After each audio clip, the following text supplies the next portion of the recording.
Welcome to House Talk, with maintenance tips unique to the retreat at Banning Lewis Ranch, with your host, Doug Bowman. Hello and welcome. Today we're going to talk about radon systems and how they affect us as homeowners. Ever walk around the neighborhood and see one of these systems? They're hard to spot unless you're really looking for them. What are they? They're radon removal systems that were installed not by the builder but by the homeowners.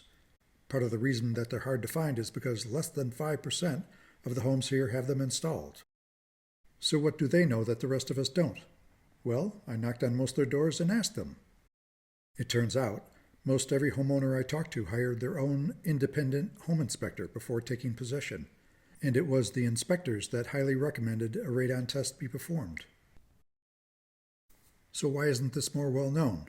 Well, the odds are against us, because there are no requirements for the state's EPA, local agencies, or even the builders to test for radon. If you never test for it, you never have to address it. That responsibility is quietly passed on to you and me as the homeowner, so it's truly a buyer beware situation. To start off, hopefully you've heard about the health risks associated with radon. You can't see it, smell it, or taste it.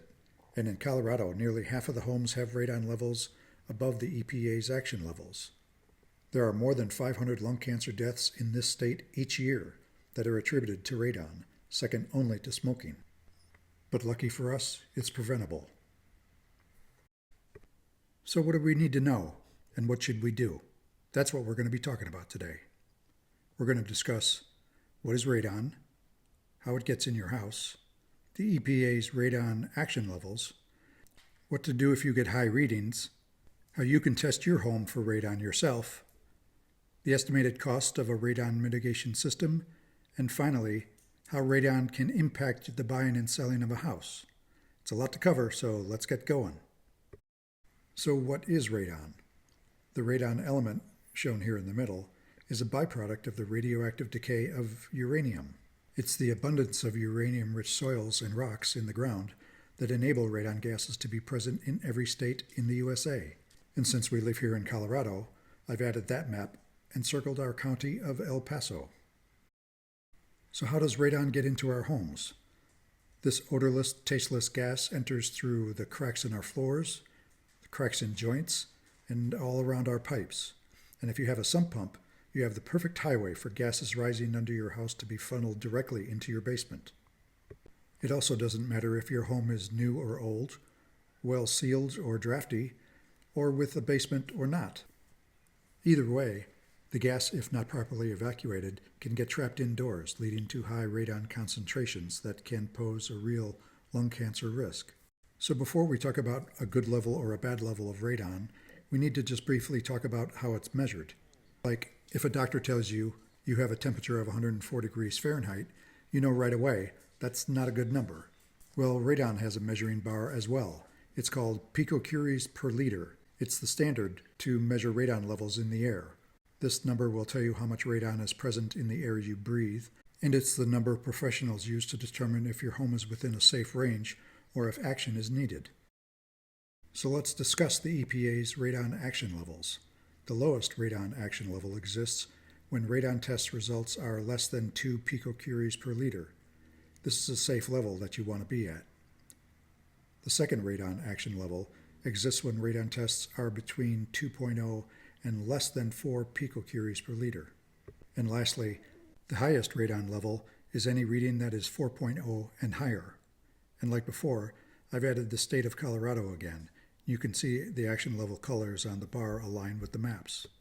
In researching the radon levels in our area, even though the state and the federal EPA agencies trend their data differently, they both report that the average radon level in Colorado by far exceeds the 4.0 action level, reporting that the average level in Colorado is actually between 6.4 and 6.8, with 50% of the homes exceeding the 4.0 level.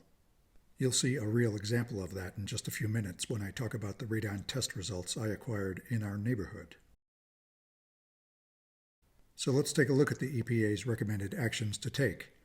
If your radon levels are 4.0 or greater, the EPA strongly suggests that you hire a state-licensed radon mitigation professional and install a radon mitigation system, period. So what's a mitigation system look like? It starts with a retest of your home to verify radon levels, and then it focuses on entry points to your home like floor cracks, joints, and piping penetrations. In our area, it most likely will result in a depressurization system to draw a suction on the ground space below your home, most probably using your sump pump pit as a mean to draw out gases and using a fan, located outside, to discharge the gases above your roof line. Later on in this video, I'll talk about the estimated costs associated with these steps. For radon levels between 2 and less than 4, the EPA still recommends you consider installing a radon mitigation system. And the urgency is higher if the space in your home that was tested is where people hang out, like living rooms or bedrooms, versus an unoccupied basement. And because radon levels fluctuate based on weather, you may want to conduct a longer-term test to get a more accurate average before deciding on a permanent fix. And if you choose not to mitigate at all, they recommend as a minimum retesting for radon every 2 years. And lastly, for radon levels below 2.0, radon mitigation is not required. They do recommend testing every 2 years, including at different times of the year. And you, as the homeowner, can also make improvements by sealing cracks, piping penetrations, and also improving ventilation. So now that we know about the action levels, let's bring this closer to home and talk about the radon testing that I did in our neighborhood. With the help from a lot of great neighbors, I interviewed several homeowners who had professional mitigation systems installed, of which 3 shared the results with me, and 7 neighbors who allowed me to test their homes using my own detector. The results were extremely diverse. 2 homes were under 2, the lower EPA level.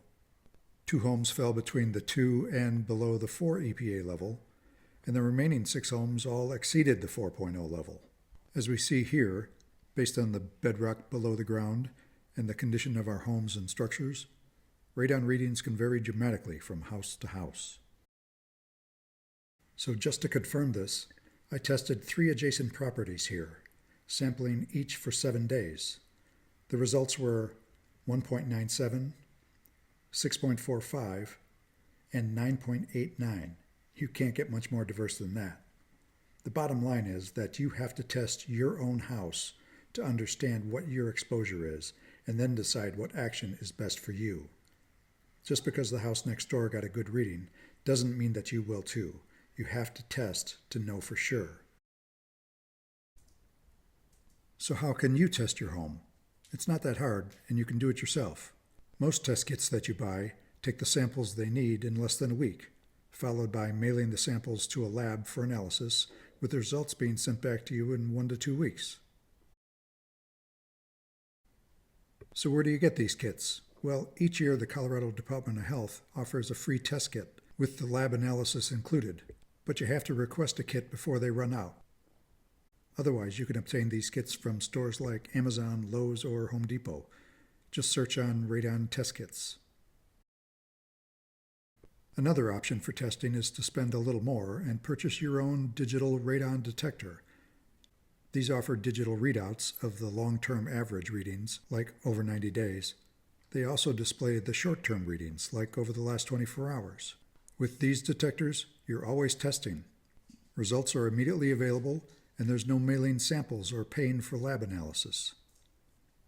The previous radon kits I discussed usually cost between $30 and $50 all in, meaning the cost of the kit and then the lab analysis.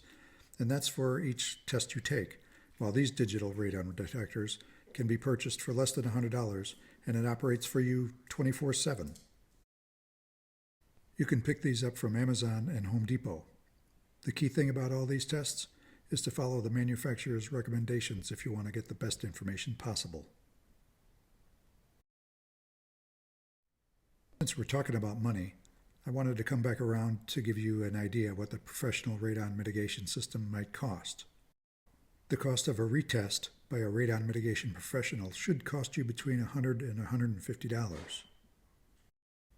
The sump pump depressurization method is one of the more common mitigation installations. This includes installing a new airtight cover over your sump pit, running a vent pipe outside, which involves drilling a hole either through a wooden or concrete wall, mounting of a fan on the outside wall, obtaining an electrical source for it, and then running a vent pipe up to the side of the house and beyond the peak of the roof. The routing of the PVC piping and then drilling through the wall are the biggest variables. You should expect costs between $1,500 and $2,500 for this scope. The sealing of the floor, cracks, and joints is critical so that the new fan doesn't suck air from the basement instead of under the slab. This is purely a time and material scope that could vary from house to house. The more linear feet of cracks and joints that have to be done, the more the costs. You should expect those costs to be between $500 and $2,000 for this scope. All of these estimates I've talked about assume an unfinished space. If your space is finished with extra walls or carpet and inaccessible repairs, I'm sorry to say that the costs could double. And as with any external modifications to your house, you should review your neighborhood's design guidelines to determine if there's any approvals that are required, since you will be drilling holes and adding components to the outside of your house. Lastly, I wanted to mention that the issue of radon testing and mitigation can always show up in a home sale. The key to a successful transaction is to be sure that your real estate agent, whether buying or selling, is familiar with the current state and local radon requirements. For instance, if you're the seller and have previously tested for radon, there could be requirements to disclose those results. So if you've had testing done before, especially by a licensed professional, be sure to file those away for future reference. If you're the buyer, you may want to have a radon test as a condition of the sale. And should a radon mitigation system be required, the costs, like any other transactional item, can be negotiated between the parties. Well, that was a long video, so thanks for sticking around. This was a lot to take in, but I hope it helps. And if you like this video, feel free to hit the like button.